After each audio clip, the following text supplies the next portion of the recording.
Hi friends, இந்த வீடியோவில் நம்ம எதை பற்றி பார்க்க போகிறோம்னா இபிஎஃப்ஓவில் புதுசாக கொண்டு வந்திருக்கக்கூடிய அந்த இஎல்ஐ ஸ்கீம் பற்றி ஒரு மகிழ்ச்சியான ப்ரெஸ் ரிலீஸ் ஒன்று வெளியிட்டிருக்காங்க. அதை பற்றின தகவல் தான் இந்த வீடியோவில் பார்க்க போகிறோம். முடிஞ்ச அளவுக்கு இந்த இன்ஃபர்மேஷன் நிறைய பேருக்கு ஷேர் பண்ணி விடுங்க. Cabinet approves employment linked incentive scheme, அதாவது இஎல்ஐ ஸ்கீம் ஒன்று கொண்டு வருவோம் அப்படின்னு சொல்லி பட்ஜெட்டில் சொல்லியிருந்தாங்க இல்லையா. ஸோ அதை வந்து கேபினெட் அப்ரூவ் பண்ணியிருக்கிறாங்க. அது சம்மந்தமான ஒரு ப்ரெஸ் ரிலீஸ் இது. ஸோ ஃபஸ்ட் டைம் இப்போ நீங்கள் ஒரு கம்பெனியில் ஜாயின் பண்ணுறீங்க அப்படின்னா உங்களுக்கு 15,000 ரூபாய் இபிஎஃப்ஓ தரப்புலேருந்து ஃப்ரீயாக வந்து கொடுக்குறாங்க.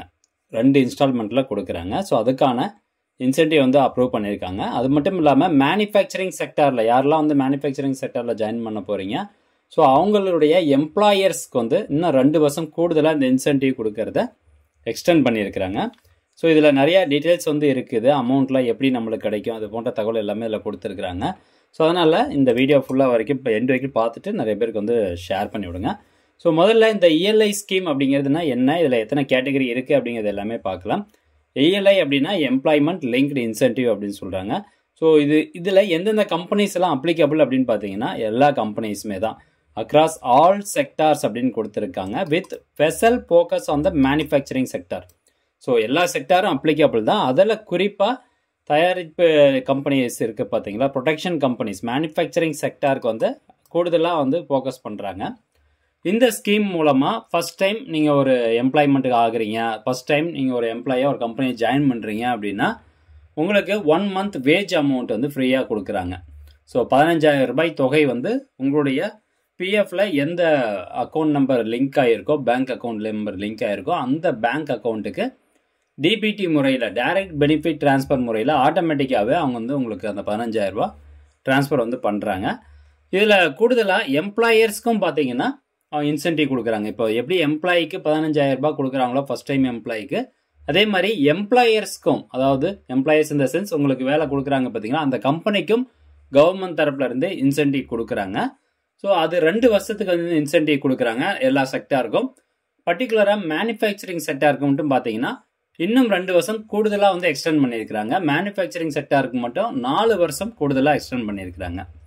ஸோ இதுக்கான தொகை வந்து பார்த்தீங்கன்னா 2 லட்சம் கோடி ரூபாய் நிதி ஒதுக்கி இருக்கிறாங்க. இதன் மூலமாக 4.1 கோடி பேர் இளைஞர்களுக்கு வந்து வேலை கிடைக்கும் அப்படிங்கிறது சொல்லப்படுது. இப்போ அதில் 3 ஸ்கீம் இருக்குன்னு சொன்னேன். அதில் பார்ட் ஏ பார்த்தீங்கன்னா incentive to first time employees. அதுக்கு முன்னாடி இன்னொரு information, the benefits of the scheme would be applicable to jobs created between 1st August 2025 to 31st July 2027. அதாவது 1 ஆகஸ்ட் 2025 இருந்து 31 ஜூலை 2027க்குள்ளார நீங்கள் ஜாயின் பண்ணுறீங்க அப்படின்னா உங்களுக்கு இந்த ஸ்கீம் அப்ளிகபிள் அப்படின்னு சொல்கிறாங்க. இதில் 2 பார்ட் இருக்குது. Incentive to first time employees, அதாவது targeting first time employees registered with EPFO. ஏற்கனவே சொன்ன மாதிரி ஃபஸ்ட்டு நீங்கள் ஒரு கம்பெனியை ஜாயின் பண்ணுறீங்க, அந்த கம்பெனி உங்களுக்கு ஒரு பிஎஃப் அக்கௌண்ட் கிரியேட் பண்ணுது அப்படின்னா கண்டிப்பாக நீங்கள் வந்து எலிஜிபிள். ஸோ இது எலிஜிபிளுக்கு அதிகபட்சம் உங்களுடைய சேலரி எவ்வளோ இருக்கலாம் அப்படின்னா 1 லட்ச ரூபா. ஸோ நீங்கள் 10,000 ரூபா சம்பளம் வாங்கலாம், 50,000 ரூபா கூட சம்பளம் வாங்கலாம். இன்கேஸ் நீங்கள் வந்து 1.5 லட்ச ரூபா சம்பளம் வாங்குறீங்க ஃபஸ்ட் டைம் அப்படின்னா நீங்கள் வந்து எலிஜிபிள் கிடையாது. ஸோ மேக்ஸிமம் லிமிட் வந்து 1 லட்ச ரூபா. 1 லட்ச ரூபாய்க்குள்ளே யாரெல்லாம் சம்பளம் வாங்குறாங்களோ அவங்களுக்கு இந்த 15,000 ரூபாய் தொகை கிடைக்கும் அப்படின்னு சொல்கிறாங்க. இந்த 15,000 ரூபாய் வேஜஸ் வந்து பார்த்தீங்கன்னா 2 இன்ஸ்டால்மெண்ட்டில் அந்த எம்ப்ளாய்க்கு கொடுக்குறாங்க. ஸோ ஃபஸ்ட்டு ஒரு 6 மாதம் நீங்கள் இந்த கம்பெனியை ஜாயின் பண்ணி 6 மாதம் சக்ஸஸ்ஃபுல்லாக கம்ப்ளீட் பண்ணிட்டீங்க அப்படின்னா 6வது மாதம் கழிச்சு 7வது மாதம் ஸ்டார்ட் ஆகும்போது இதில் பாதி அமௌண்ட் உங்களுக்கு கொடுக்குறாங்க, 7,500 ரூபாய் வந்து கொடுக்குறாங்க. செகண்ட் இன்ஸ்டால்மெண்ட் பார்த்தீங்கன்னா 1 வருஷம் சக்ஸஸ்ஃபுல்லாக அந்த கம்பெனியில் நீங்கள் ஒர்க் பண்ணிவிட்டு கம்ப்ளீட் பண்ணிட்டீங்க. இன்கேஸ் நடுவில் 6 மாதம் ஒர்க் பண்ணிட்டு நீங்கள் ரிசைன் பண்ணிட்டு இன்னொரு கம்பெனிக்கு போகிறீங்க அப்படின்னாலும் நீங்கள் வந்து எலிஜிபிள் தான். ஸோ 12 மந்த்ஸ் சர்வீஸ் வந்து கம்ப்ளீட் பண்ணுறீங்க அப்படின்னாலும் உங்களுக்கு 12 மந்த்ஸ் சர்வீஸ் கம்ப்ளீட் பண்ணிட்டீங்க அப்படின்னா பேலன்ஸ் இருக்கக்கூடிய 7,500 ரூபாய் தொகை உங்களுடைய பிஎஃப் அக்கௌண்ட்டுக்கு வந்து சேர்ந்துடும். மீன்ஸ் பிஎஃப் அக்கௌண்ட்னா பிஎஃப்ல லிங்க் ஆகிருக்கக்கூடிய பேங்க் அக்கௌண்ட்டுக்கு வந்து சேர்ந்துடும். ஸோ அதனால் உங்களுடைய பேங்க் அக்கௌண்ட்டில் ஆதார் கார்டு எல்லாமே கரெக்டாக லிங்க் பண்ணி வச்சுக்கோங்க. உங்களுடைய யுஏஎன் நம்பரை ஆதார் கார்டு நம்பர் போட்டு வெரிஃபிகேஷன் பண்ணி வச்சுக்கோங்க அப்படின்னு சொல்கிறாங்க. அண்ட் இன்னொரு முக்கியமான விஷயம் என்னென்னு கேட்டிங்கன்னா, அவங்க கொடுக்க 15,000 ரூபாயில் 7,500 ரூபாய் டேரெக்டாக உங்களுடைய பேங்க் அக்கௌண்ட்டுக்கு வந்துடும். நீங்கள் அதை சேவிங்ஸ் அக்கௌண்ட்டுக்கு வந்துடும். நீங்கள் அதிலேருந்து பணம் வித்ட்ராவல் பண்ணி எடுத்துக்கலாம். அண்ட் இன்னொரு second portion of the amount இருக்குது பார்த்தீங்களா. ஸோ 2வது இன்ஸ்டால்மெண்ட்டில் கொடுக்கக்கூடிய 7,500 ரூபாயை ஒரு சேவிங்ஸ் அவங்க எம்ப்ளாயி வந்து சேவிங் பண்ணணும், சேவிங் பண்ணுறதை ஊக்குவிக்கணும் அப்படிங்கிறதுக்காக அந்த 2வதாக கொடுக்கக்கூடிய 7,500 ரூபாயை அப்படியே வந்து ஃபிக்ஸட் டெபாசிட் மாதிரி போட்டு விட்ருவாங்க. அது 1 வருஷம் கழிச்சு நீங்கள் வித்ட்ராவல் வந்து பண்ணிக்கலாம். ஸோ இந்த மாதிரி ஒரு ஸ்கீம் இருக்குது. ரெண்டாவது வந்து பார்த்தீங்கன்னா சப்போர்ட் டு எம்ப்ளாயர்ஸ். எம்ப்ளாயர்னா யார், நம்மளுக்கு வேலை கொடுக்குறாங்களோ அந்த கம்பெனிக்கு வந்து மேனுஃபேக்சரிங் செக்டாருக்கு மட்டும் ஒரு 2 வருஷம் கூடுதலாக இன்சென்டிவ் கொடுக்கறது எக்ஸ்டெண்ட் பண்ணியிருக்கிறாங்க. ஒரு எம்ப்ளாய்க்கு வந்து 3000 ரூபாய், ஒரு எம்ப்ளாயி அதாவது இந்த கம்பெனி புதுசாக ஒரு எம்ப்ளாயி ரெக்ரூட் பண்ணுறாங்க அப்படின்னா கவர்மெண்ட் சைட்லேருந்து அந்த கம்பெனிக்கு 3000 ரூபாய் இன்சென்டிவ் தொகை வந்து கொடுக்குறாங்க. இப்போ இங்கே பாருங்கள், இந்த EPFO will be higher to at least 2 additional employees. அதாவது 50 எம்ப்ளாய்க்கு குறைவாக அந்த கம்பெனியில் வேலை பார்க்குறாங்கன்னா குறைந்தபட்சம் 2 எம்ப்ளாயாவது அவங்க ரெக்ரூட் பண்ணணும், 2 பேராவது வேலைக்கு எடுத்துருக்கணும்.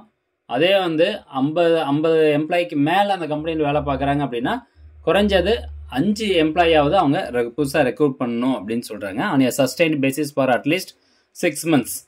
ஸோ ரெக்ரூட் பண்ணி அந்த எம்ப்ளாயி 6 மாதமாவது குறைஞ்சது வேலை பார்த்துருக்கணும். இது இந்த ஒரு டேபிள் கொடுத்துருக்காங்க பார்த்தீங்களா, இதெல்லாம் வந்து எம்ப்ளாயருக்கு தான். ஆஸ் எம்ப்ளாயாக நம்மளுக்கு வந்து தேவை கிடையாது, கம்பெனிக்கு தான் இது வந்து கொடுத்துருக்காங்க. ஸோ அவங்களுடைய சம்பளம் 10,000 ரூபாய் இருந்தால் 1000 ரூபாய் இன்சென்டிவ் கொடுக்குறாங்க. அதே அந்த எம்ப்ளாய்க்கு அந்த கம்பெனி 10,000லேருந்து 20,000 ரூபா கொடுக்குறாங்க, சம்பளம் கொடுக்குறாங்கன்னா 2,000 ரூபா இன்சென்டிவ் தொகை கொடுக்குறாங்க. 20,000 ரூபாயிலேருந்து 1 லட்ச ரூபா வரைக்கும் அந்த கம்பெனி அந்த எம்ப்ளாய்க்கு சம்பளம் கொடுக்குறாங்க அப்படின்னா 3,000 ரூபா இன்சென்டிவ் தொகை வந்து கொடுக்குறாங்க. இன்சென்டிவ் பேமெண்ட் மெக்கானிசம் ஏற்கனவே நம்ம சொன்ன மாதிரி ஆதார் பிரிட்ஜ் பேமெண்ட் சிஸ்டம் அப்படின்னு இருக்குது பார்த்தீங்களா. ஸோ ஆதார் கார்டில் எந்த பேங்க் அக்கௌண்ட் நம்பர் சீட் ஆகிருக்கோ அந்த பேங்க் அக்கௌண்ட் நம்பருக்கு டைரக்ட் பெனிஃபிட் ட்ரான்ஸ்ஃபர் மூலமாக நம்மளுடைய அக்கௌண்ட்டுக்கு வந்து பணம் வந்து சேர்ந்துடும். ஸோ ஃப்ரெண்ட்ஸ், இதுதான் வந்து இன்ஃபர்மேஷன். இது ஒரு மகிழ்ச்சியான செய்தி அப்படின்னு சொல்லலாம். முடிஞ்ச அளவுக்கு இதை நிறைய பேர் ஷேர் பண்ணுங்கள். மீண்டும் அடுத்த ஒரு நல்ல பதிவில் சந்திக்கலாம். நன்றி, வணக்கம்.